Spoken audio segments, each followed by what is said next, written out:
C'est durant les années 50 que les ingénieurs d'IBM ont souhaité donner une traduction française au terme de computer. Interrogeant alors le philologue Jacques Perret, celui-ci leur conseilla d'éviter le mot de combinateur auquel ils avaient de prime abord pensé, du fait de son association dépréciative avec son dérivé, le terme de combine. Au final, c'est comme nous savons tous l'ordinateur qui l'a emporté, ce vieux mot latin remis au goût du jour, qui avait pour sens premier la capacité réservée à Dieu seul de mettre de l'ordre dans le monde.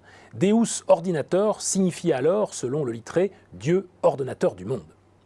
Cette courte analyse étymologique n'est pas pour le philosophe Marc Alizard le fruit du hasard, car l'informatique ne serait pas une invention humaine, mais plutôt une donnée naturelle, une propriété du vivant. Ce n'est pas le verbe qui serait au commencement, mais le nombre. Les lignes de code seraient donc en quelque sorte déjà là, à l'état naturel, et toutes en elles seraient transposables en information, laquelle, dans son expression la plus contemporaine, peut être confondue avec l'informatique. Informatique céleste, donc, qui donne son titre à cet essai et qui semble vouloir réconcilier en quelque sorte les chiffres et les lettres en affichant que c'est bien plus l'informatique qui accomplit le projet ultime de la pensée humaine que la philosophie. L'auteur tente ici de soutenir la thèse selon laquelle penser, c'est d'abord calculer et apprendre de manière dynamique, ce dont se montrent capables ces machines qui fonctionnent aujourd'hui sur le même principe que nos propres processus mentaux, c'est-à-dire de manière non linéaire. Nous retrouvons là une thèse qui fit florès dans les années 50, durant les conférences Massy et le développement de la cybernétique, dont nous avons déjà parlé sur cette antenne, qui constituait un programme cherchant à unifier en un tout cohérent l'ensemble des sciences de l'esprit. À l'époque, des auteurs comme Norbert Wiener nous invitaient déjà à cette grande transformation structuraliste de notre conception du monde.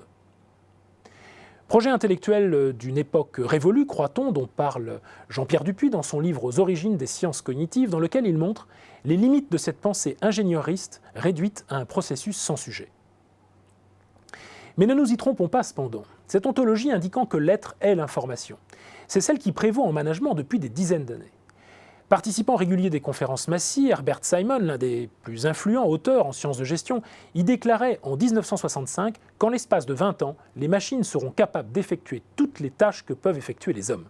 En clair, les ordinateurs étaient déjà pour lui des organismes vivants, des corps en quelque sorte, comme s'ils semblaient dorénavant dotés d'un soi qui se traduit par auto en grec, comme le rappelle Alizard.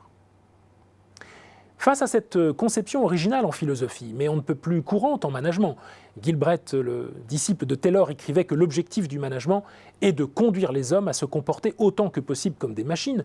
Ne faudrait-il pas davantage se tourner vers des modèles théoriques qui font une place centrale à l'intériorité subjective et à l'affectivité proprement humaine? Qu'est-ce qui sent le plaisir en nous, demandait déjà Pascal. Est-ce la main? Est-ce le bras? Est-ce la chair? Est-ce le sang? Non. C'est cette vie qui se sent elle-même et qui est au cœur des enjeux contemporains du travail, où les individus veulent être entendus pour ce qu'ils sont. Des machines à calculer peut-être, mais surtout des êtres dotés de sensibilité qui apprécient, qui souffrent, qui savourent. Cette prise en compte sera au cœur des enjeux pour tenter d'élaborer demain un management plus éclairé, plus humain, plus joyeux, plus céleste en effet.